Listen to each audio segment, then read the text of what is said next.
Hola, ¿qué tal? Mi nombre es Valero Reyes Diego Sabú Y yo soy Rocha Manríquez Mauricio. y vamos a hablar sobre la filosofía.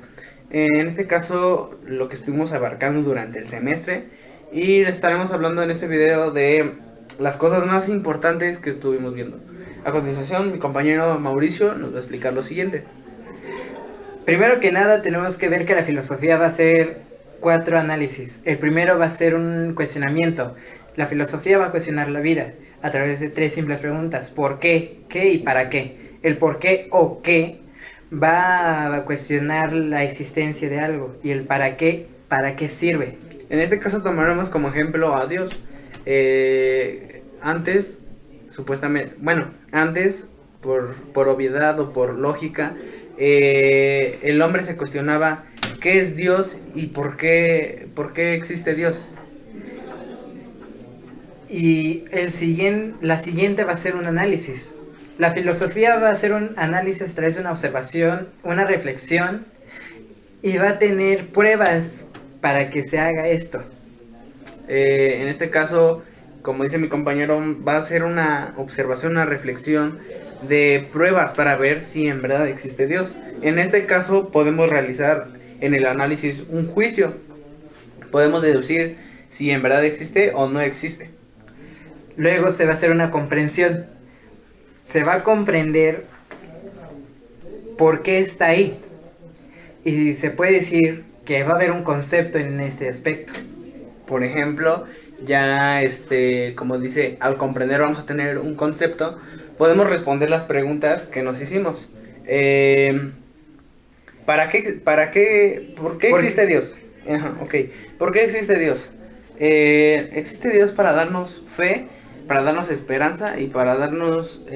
amor y unión como hermanos. Eso podría ser.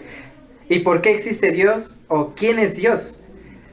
Tenemos un ejemplo, un concepto muy claro, que es un ser divino, omnipotente, creador del universo y de la tierra, y que somos la imagen y semejanza de él mismo. Ok. Y por último, Se va a realizar un cambio. A través del tiempo, ese cambio se va a ir haciendo conforme se van teniendo datos de Dios. En este caso, un ejemplo sería las iglesias. Nos tratan de dar su pensamiento o distribuir su pensamiento para que los demás tengamos, por así decirlo, conciencia o un análisis o un cuestionamiento o una idea. o comprensión de que existe un Dios.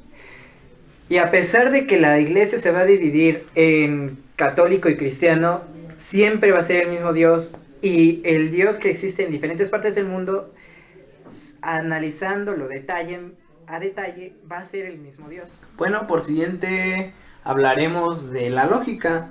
En este caso es el siguiente tema que vimos durante el semestre. La lógica principalmente es Una ciencia. una ciencia, exacto, que se encarga de dar un pensamiento firme, Una estructura firme. un concepto, una definición firme. Exacto. Y de ahí podemos realizar parte de un juicio. No en total un juicio, pero Una parte de él. una pequeña parte. Por ejemplo, este es un plumón.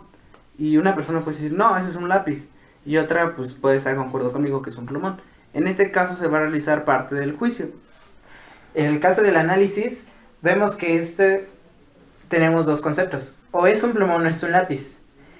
Podemos decir que este no es un plumón por la característica que tiene, o sí es un plumón por la característica que tiene. Un sujeto es predicado o un sujeto no es el predicado. Exacto. Puede ser un juicio afirmativo o un juicio negativo. En este caso tenemos el concepto de plumón. ¿Y qué es el plumón? Es algo que sirve para escribir en una área blanca o de color.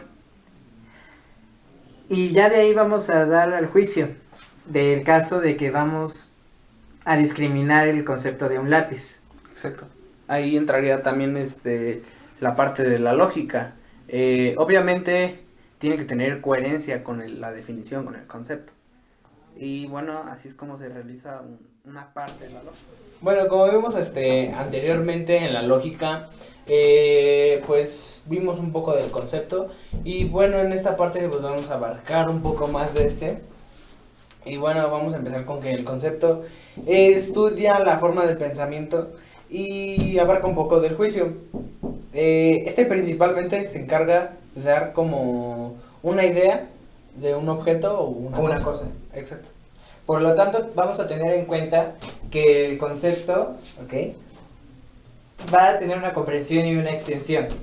Y le va a dar un significado y se le va a asignar aquel significado ya sea a una cosa o a un objeto. Ok. Por ejemplo, hace un momento les mostramos el plumón de color azul que decíamos que era de color rojo. Como dijo mi compañero, va a abarcar una parte de juicio. ¿Y qué juicio va a ser? Se va a discriminar al plumón si es de color azul o si es de color rojo. Pero teniendo ya un concepto de que es un plumón que sirve para remarcar en un espacio blanco o de color, y notando el tono que es del tapón y el color que da en el pizarrón, nos damos cuenta que no va a ser rojo, sino va a ser azul. Como se lo dije la vez pasada, el sujeto va a ser predicado o no va a ser el predicado. Bueno, ya tenemos en cuenta lo que es el concepto, pero ahora vamos a hablar de algo que va a diferenciar de este. Va a ser la imagen. Vamos a tener en cuenta que concepto e imagen van a ser distintos. La imagen va a ser algo que se le va a destacar a un objeto o a una cosa, mientras que el concepto va a ser un significado que va a ser universal. Ya les dimos el caso de lo que es el plumón, el concepto en sí sería que es un objeto que sirve para escribir en una superficie blanca o de color. Ese va a ser un significado que va a estar en todas partes del mundo. Pero bueno, permíteme, en este caso entonces el concepto, la imagen sería, por ejemplo, la representación que tú lo estás viendo en persona. Ajá, en efecto, pero la representación va a ir variando. Por eso es que es muy diferente y va a ser único del objeto. Por ejemplo, este plumón es de esta forma. Es ancho y hasta tiene la marca aquí, ¿no?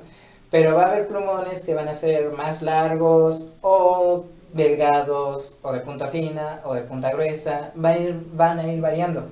Ese va a ser la imagen. Y el concepto, pues es lo que les acabo de decir. Bueno, algo importante también para lo de la imagen serían los objetos. En este caso vamos a conocer el significado del objeto.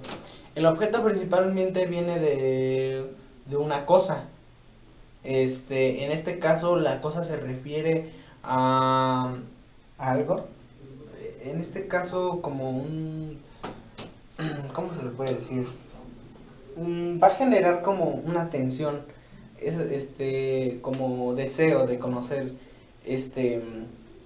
pues prácticamente ese objeto, esa cosa, es que se le puede... Va a abrir curiosidad hacia la persona o hacia la cosa, pero en este caso va a querer, entonces en este caso la persona va a querer conocer lo que sería el objeto o aquella cosa. Va a provocar eso. Yo les voy a hablar algo de lo que es la comprensión. La comprensión va a ser un concepto que se le va a dar a un objeto. En este caso tenemos a la esfera. Le tenemos en cuenta que la esfera va a ser una figura geométrica que va a tener volumen, va a tener un radio y va a tener un diámetro. Y actualmente se le va a tener diferentes características, como por ejemplo, los dejaré con mi compañero Saúl, que va a hablar de la extensión. Bueno, como dijo mi compañero Maurice, pues en la comprensión vamos a manejar un poco más de lo que es específico, en lo que es un objeto, una cosa. Por ejemplo, no sé, tiene una característica de un contorno color negro, un fondo blanco y es una figura geométrica. Y en este caso pues vamos a hablar de la extensión, que viene de la mano con esta, que es comprensión. En la extensión vamos a ver lo que es variedad del concepto que nos están dando. En este caso, si dices una esfera, pues puedes imaginarte varios tipos de esfera. Por ejemplo, una esfera con un número dentro, una esfera con rayas adentro, una esfera con puntos, una esfera con cuadrados. Y esto pues es más, se va un poco más a lo plural y la comprensión un poco más a lo singular. Ahorita, bueno, vamos a ver algunos, por así decirlo, herramientas para poder realizar la comprensión y la extensión con mejor claridad. Bueno, vamos a empezar con la pirámide de Hamilton. Esta es muy importante para realizar lo que es la comprensión y la extensión. Es una herramienta muy sencilla. Y bueno, vamos a empezar con que se va, pues prácticamente como dice su nombre, con una pirámide. En comprensión va a ir de abajo para arriba y en extensión va a ir de arriba para abajo. ¿Por qué así? Bueno, en comprensión, como lo habíamos comentado, va a llegar a lo que es a un objeto en específico. O sea que vamos a ir de lo plural a lo singular. Pongamos un ejemplo. Animal, terrestre, insecto. Pongámosle que es una hormiga. Bueno, entonces así podemos deducir que es la comprensión, que va de lo plural a lo singular. Y bueno, aquí en extensión va a ser pues ahora sí que de lo singular a lo plural. En este caso pues es fácil porque nada más vamos a invertir. En este caso vamos a decir hormiga, insecto, terrestre, animal. ¿Quedó claro? Bueno, yo les voy a hablar lo que es el árbol de Porfirio. El árbol de Porfirio va a ser una representación, una imagen graficada que va a ser parte de la comprensión y la extensión. Va a ir a través de lo general hacia lo básico. En este caso yo les voy a hablar de un tema particular, en este caso de los muebles. En género podríamos decir que van a ser muebles. Sustancia, que va a ser de madera. Corpórea, rígida, incorpórea, frágil. Cuerpo va a ser chico. Animado, adornado, inanimado, sencillo. Viviente, vamos a poner en ese caso que es un objeto sustentable. Sensible va a ser redonda o insensible va a ser una mesa cuadrada. Animal va a ser mesa en este caso. En la parte racional va a ser para 4 personas o irracional para 12 personas.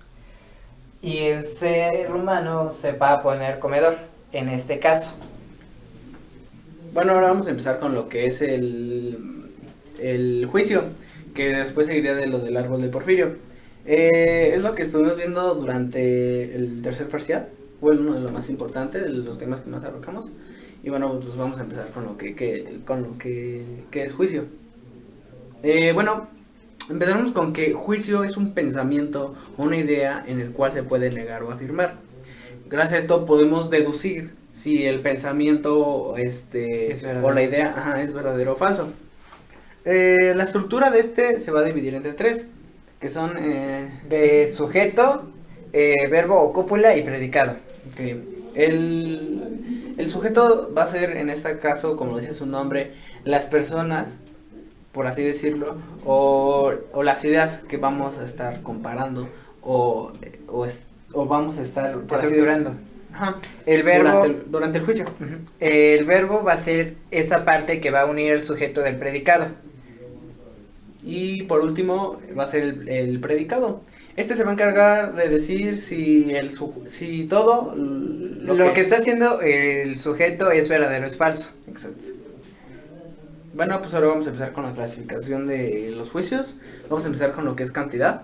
Y bueno, pues vamos a empezar con algo muy sencillo, que es el juicio por individual, el juicio individual, el juicio singular. Este se va a encargar de hablar solo de una persona. Un ejemplo puede ser: Mauricio está agarrando el plumón. Me estoy refiriendo solo a una persona y es, por así decirlo, directo. Otro ejemplo podría ser el juicio el ejemplo del juicio singular podría ser: mi compañero Esaú es inteligente. En ese punto estamos abarcando que es, o sea, lo estamos afirmando.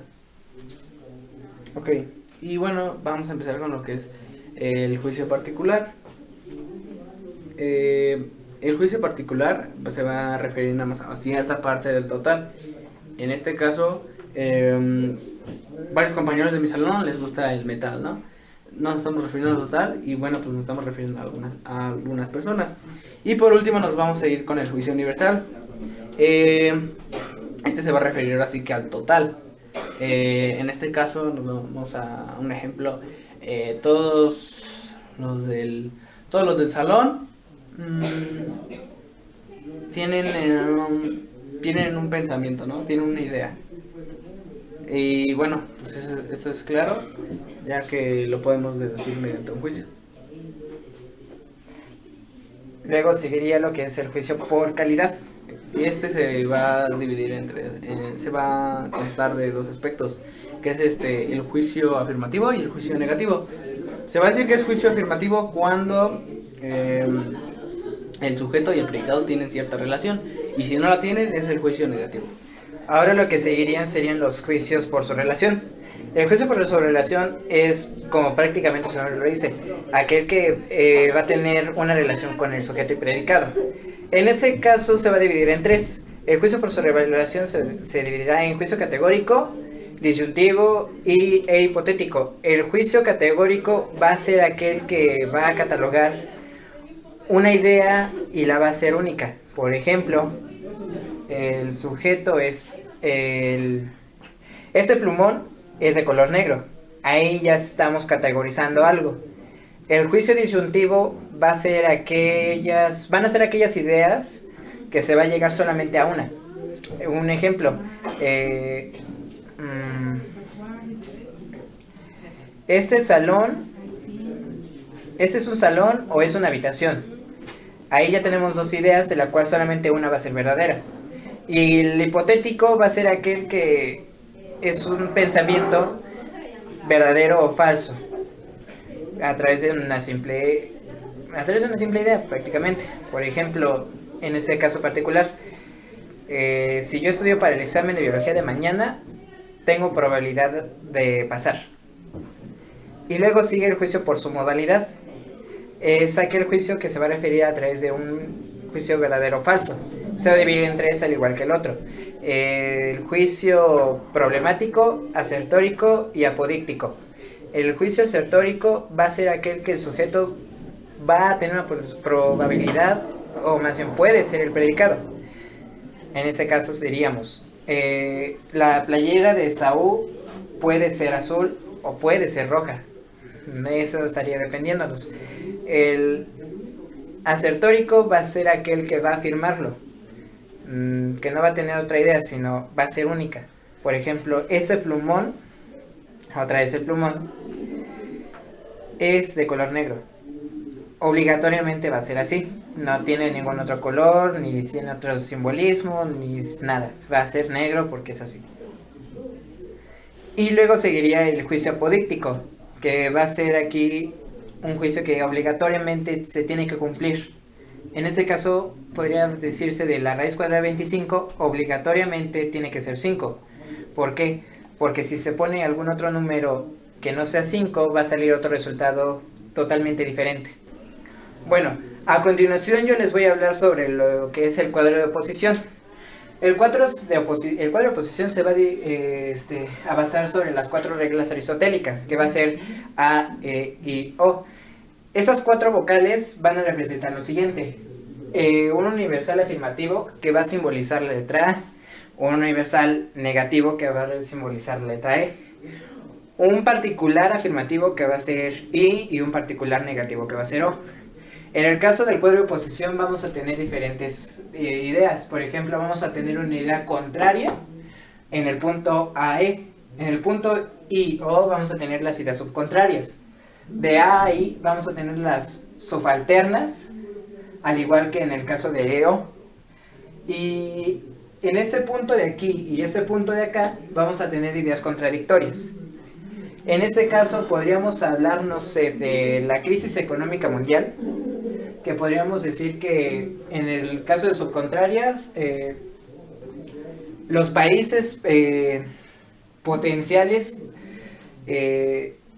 son por las empresas fantasmas. Y en este caso podríamos decir, los países potenciales no son debido a a empresas fantasmas.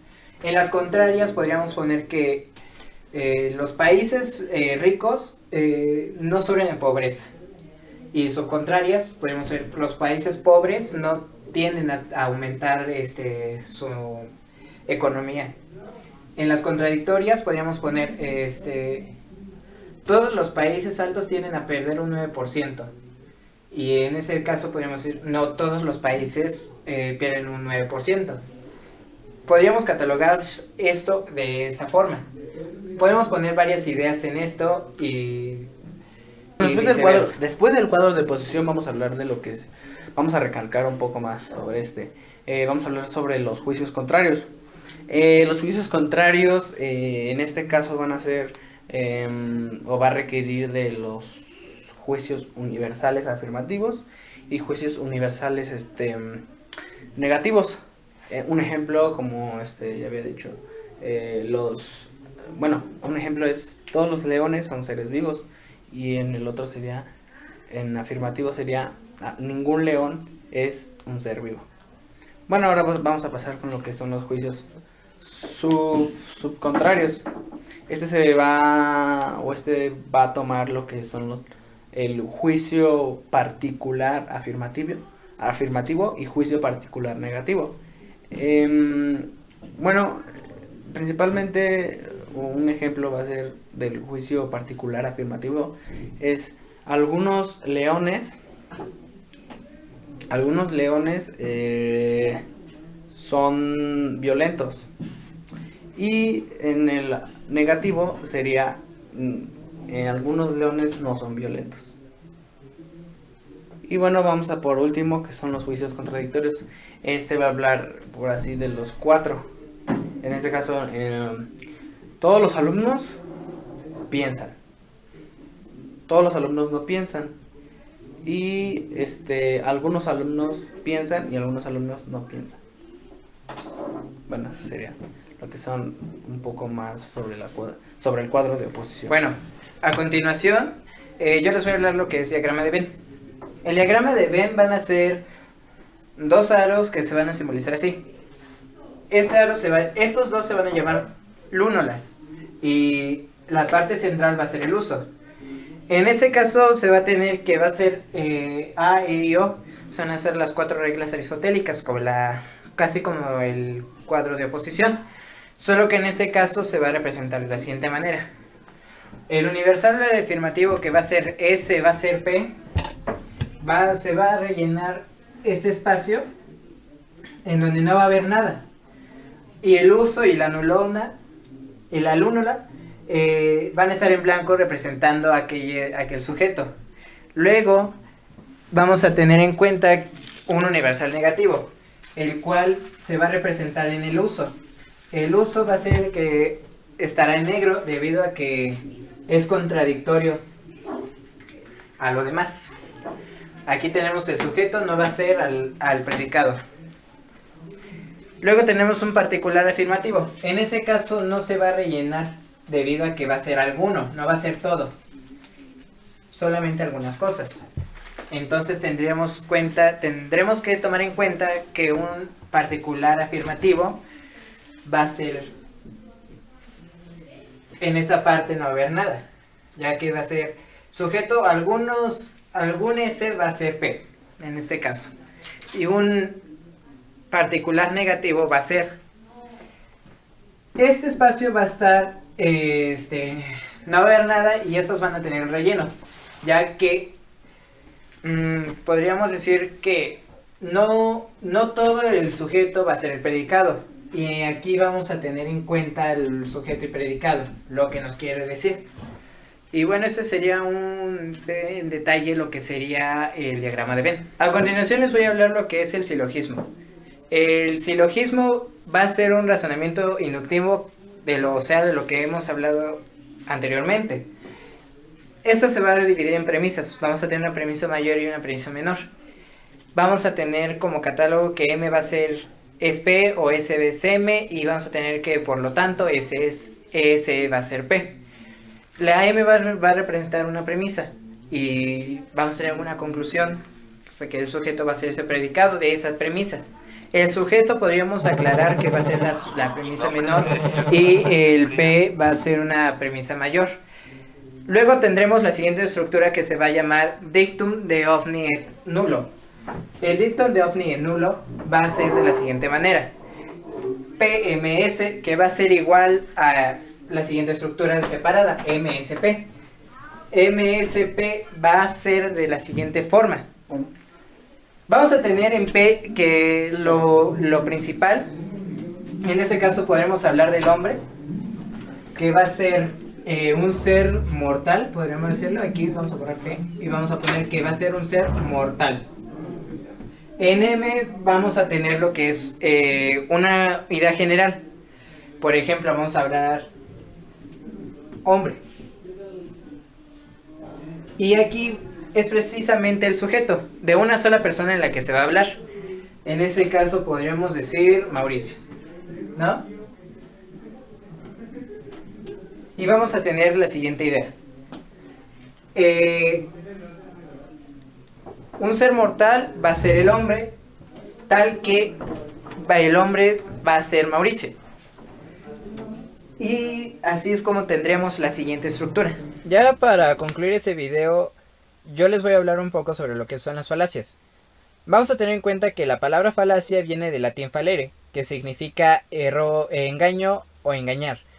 Por lo consiguiente tendremos en cuenta que las falacias son errores que se cometen al razonar, teniendo en cuenta dos características. La primera, que van a ser argumentos o razones inválidas o falsas. Y la segunda es que por ser faleces, van a ser difíciles de identificar si son verdaderas o no. Vamos a hablar sobre algunas características comunes que hay en las falacias. Por ejemplo, va a haber un ataque a la persona y este tipo de falacia va a representar a que se va a atacar a la persona, más no al argumento que se está dando. Luego seguiría la falacia de popularidad, que quiere significar que el argumento que se está dando se va a basar a través de una persona popular o una cosa popular, sin tener en cuenta que el argumento que se dé sea verdadero. Y luego seguiría la causa falsa. Es más que nada como una excusa la que se va a dar, ya que no se está contando con una característica real, sino que se está hablando de algo, de algún fenómeno y no de otros motivos más. Luego se le va a hablar de la falacia de generalización. En esta falacia vamos a tener en cuenta que se va a generalizar o se va a hablar de varios, no solamente de una sola persona. Luego seguiría la petición o principio o argumento circular. Este tipo de falacia es más que nada cantinflear, porque no va a tener una razón única y va a ser confusa y va a ser muy confusa. Y luego va a seguir la apelación a la fuerza, o como se conoce como ad baculum. La ad baculum quiere simbolizar o representa, mejor dicho, a este tipo de argumentos que van a tener dominación hacia otra persona. O sea, va a ser un argumento falso, pero que va a demostrar dominio y control hacia una segunda persona. Luego seguiría la apelación al sentimiento, o como se conoce como ad misericordiam. La ad misericordiam va a ser más que nada a través de los sentimientos. O sea, se va a basar un diálogo o algo en base a un sentimiento, ya sea por remordimiento o por lástima, pero va a estar ese argumento ahí. Luego seguiría por ignorancia. Este tipo de argumento más que nada es hacer un argumento del cual no se conoce, pero de todas formas se va a hablar. Y apelación a la autoridad.